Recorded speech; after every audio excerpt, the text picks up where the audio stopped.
अस्सलामुअलैकुम and good afternoon my dear brother and sisters. मैं उम्मीद करता हूं कि आप सब लोग खैरियत से होंगे। अच्छा दोस्तों, जैसा कि आप जानते हैं कि आप हमारे इस चैनल के ऊपर आप आइंस आस वाई और बे आइंस की तैयारी कर ही रहे हैं, ठीक है। तो इसके साथ साथ इस चैनल के ऊपर हम एक एक्स्ट्रा और एक एडिशनल चीज़ आप कह लें जो हम शुरू करने जा रहे हैं, वो ये कि आप स्टूडेंट्स ने जो जर्मनी से खास तौर पे हैं, उन्होंने लेबन इन डॉइचलैंड का एक टेस्ट है वो भी पास करना होता है। अगर आपने यहाँ पे रहना है या नेशनलिटी वगैरह लेनी है तो लेबन इन डॉइचलैंड का जो टेस्ट है उसके क्वेश्चंस जो हैं वो तकरीबन 300 या 325 के करीब सवालात हैं। मोर देन 300 क्वेश्चंस है ना, ठीक है, वो भी आपने करने होते हैं। तो हम ये करने जा रहे हैं कि हमारे इस चैनल के ऊपर हम 2 लेसन अपलोड करते हैं, आपको पता ही है। पहला लेसन जो होगा वो हमारा इन क्वेश्चंस के ऊपर होगा, और जो हमारा शाम का जो लेसन अपलोड हुआ करेगा वो उसी तरह बे आइंस का जो हमारा कोर्स हम पढ़ रहे हैं जिस तरह उसी तरह चलता रहेगा।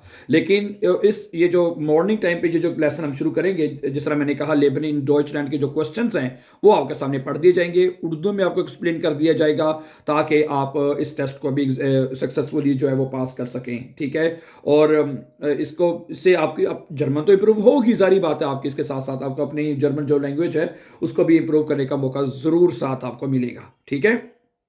ओके, तो सही है। फिर आज से मॉर्निंग टाइम जैसे मैंने कहा, और इसकी हाँ एक अलहदा से इसकी जो जो क्वेश्चन है लेबनिन डॉइचलैंड के जो सवालात हैं, इसकी एक अलहदा से एक जो पीडीएफ फाइल कह रहा हूँ, सॉरी, प्ले लिस्ट जो है वो आपको इसको अलहदा से आपको मिल जाएगी ताकि आप प्ले लिस्ट में जाके आप तरतीब के साथ इन क्वेश्चंस को भी पढ़ सकें। ओके, और जो दूसरा जैसे मैंने कहा कि जो बे आइंस की तैयारी है वो जो लेसन है वो शाम को अपलोड उसी तरह बाकायदगी से इंशाल्लाह होते अपलोड होते रहेंगे, ठीक है। फिर अगर आप हमारे चैनल पर नए हैं तो प्लीज़ आप इसको सब्सक्राइब कर दीजिए ताकि आने वाले इंपॉर्टेंट लेसन जो हैं वो भी आपको बाकायदगी से मिलते रहें, ठीक है। तो जिस तरह मैंने कहा टोटल 300 के करीब ये क्वेश्चंस हैं, इनके स्क्रीनशॉट आपको साथ लगा दिए जाएंगे, ठीक है। स्क्रीनशॉट आपको नीचे यहाँ पे लिखे हुए नजर भी आ जाएंगे, और अगर ठीक है और आखिर में जिसका करेक्ट आंसर होगा वो भी साथ आपके लिख दिया जाएगा, ठीक है। तो फिर आज का लेसन कहते हैं तो पहले शुरू कर देते हैं फिर, सही है। तो सही है, पहला सवाल देखिए आपके सामने है, यहाँ पे आपको लिखा भी नजर आ रहा है कि In Deutschland dürfen Menschen offen etwas gegen die Regierung sagen, weil, ठीक है। जर्मनी में इन डॉइचलैंड जर्मनी में ड्यूरफन इजाजत है, मेंशन लोगों को इजाजत है, ओफन कि वो ओपनली खुले तौर पर, एटवास गेगन दी रीगीरुंग जागन कि वो हुकूमत के खिलाफ कुछ भी कह सकते हैं यहां पे जर्मनी में लोगों को इस बात की इजाजत है कि वो हुकूमत के खिलाफ जो कहना चाहें ओपनली वो कुछ भी कह सकते हैं। वाइल क्योंकि क्योंकि उसके बाद आपको नीचे 4 ऑप्शंस नजर आ रही हैं, 1 2 3 4, ये चारों ऑप्शंस पढ़ते हैं, उसके बाद इसका जो करेक्ट आंसर है वो फिर आपने मुझे बताना है कि क्या हो सकता है। नंबर 1, हियर रेलिग्यून रेलिग्यून्स फ्राइहाइट गिल्ट, ठीक है। हियर इन डॉइचलैंड गिब्ट रेलिग्यून्स फ्राइहाइट गिल्ट कि यहाँ पे मजहबी आज़ादी का कानून है रेलिग्यून्स फ्राइहाइट का मतलब होता है मजहबी आज़ादी है यहाँ पर जर्मनी में, इसलिए ठीक है कि हर एक को हक है जो मर्जी बोलता जाए मजहबी आज़ादी की वजह से। नंबर 2, डिमेंशन स्टोया सालन, लोग टैक्स अदा करते हैं, लोग टैक्सेस पे करते हैं इस वजह से। नंबर 3, डिमेंशन 10 वाल रेस्ट हाबन, लोगों को वोट देने का हासिल है। नंबर 3 है। नंबर 4, हियर माइनुंग्स फ्राइहाइट गिल्ट, यहां आजादी राय की आजादी है हियर माइनुंग्स फ्राइहाइट, आजादी राय है यहां पे, ठीक है। आपकी जो माइनुंग है उसकी फ्राइहाइट है यहां पे, ये मतलब है इसका है। ये 4 ऑप्शंस हैं, क्या लगता है आपको इन चारों ऑप्शंस में क्या होगा? नंबर 1 था रेलिग्यून्स फ्राइहाइट, मेंशन स्टोयासालन, मेंशन 10 वाल रेस्ट हाबन, नंबर 3, और नंबर 4 पे था हियर माइनुंग्स फ्राइहाइट गिल्ट, यहां पर आजादी है, राय की आजादी है। क्या होना चाहिए चारों में से, आपको क्या लगता है?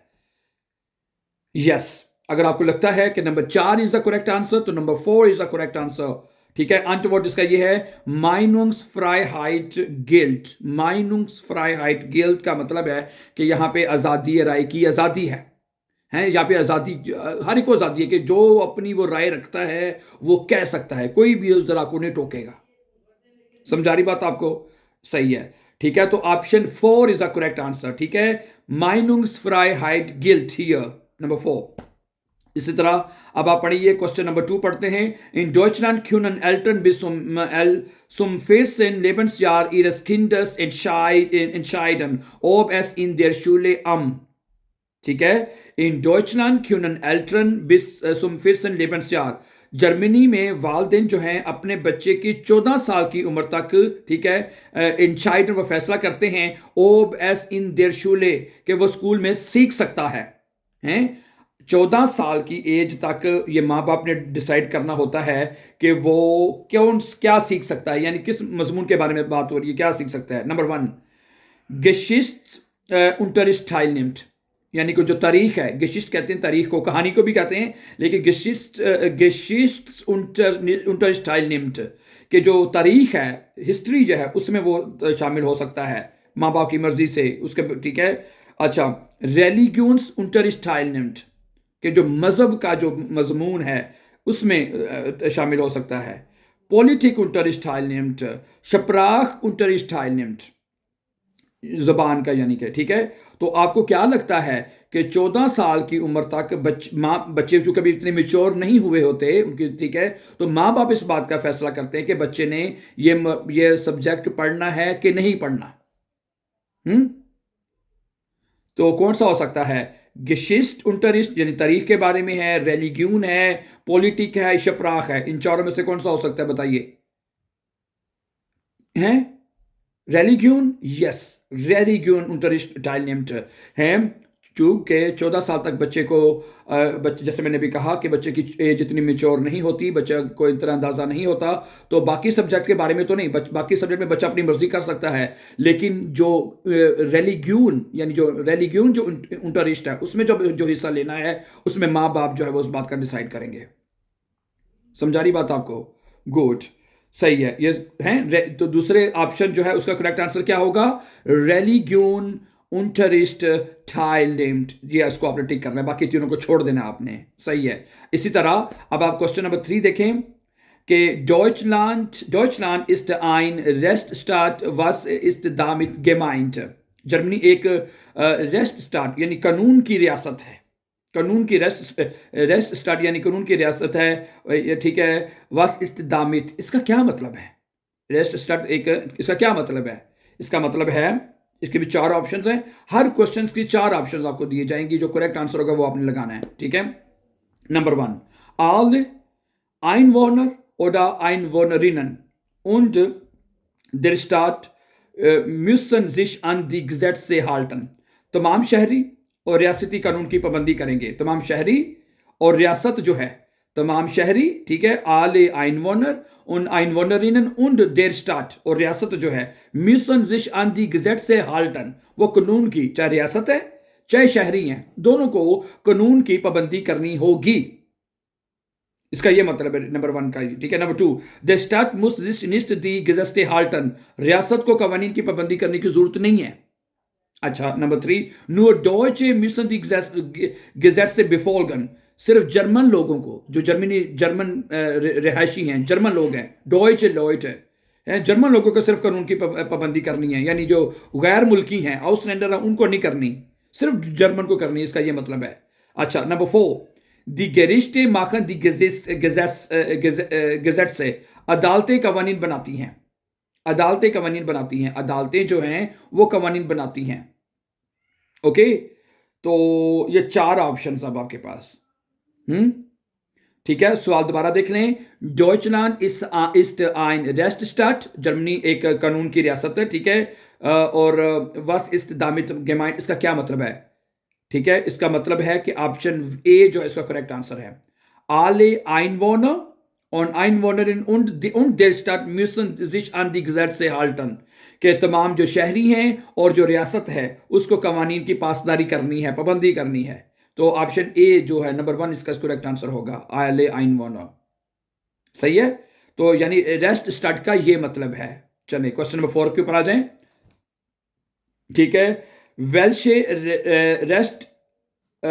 Rest gehört zu den Grundrechten in Deutschland, Germany के बुनियादी हुकूक में कौन सा हक शामिल है, ठीक है। welche Rest गिहोट सुदेन ग्रुंडरेस्टन इन डॉइचलैंड के जर्मनी के बुनियादी हकूक में कौन सा हक शामिल है? ग्रुंडरेस्टन का मतलब होता है बुनियादी हकूक में कौन सा शामिल है, ठीक है। नंबर 1, वाफन बेजिट्स, हथियार रखने का हक। फ्राइहाइट, आज़ादी का हक।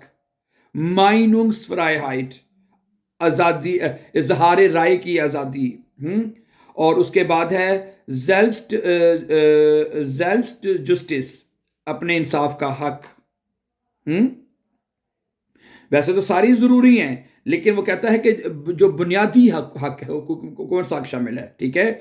वेल्शे रेस्ट गिहोट सुदेन ग्रुंड रेस्टन इन डॉइचलैंड, बुनियादी हकूक में से कौन सा शामिल है? और वो है माइनुंग्सफ्राइहाइट, आज़ादी राय, ठीक है। इन चारों में से जब ओके, आपने याद रखना है कि जो ग्रुंड रेस्ट है, जो बुनियादी हक है, वो माइनुंग्सफ्राइहाइट है। बाकी भी जैसे मैंने कहा आपको आपके हक है वो भी, लेकिन जो ग्रुंड रेस्ट है, जो बुनियादी हक है, वो आपका माइनुंग्सफ्राइहाइट है, जो हर एक को आज़ादी है अपने राय कहने की। समझा रही बात आपको, ठीक है।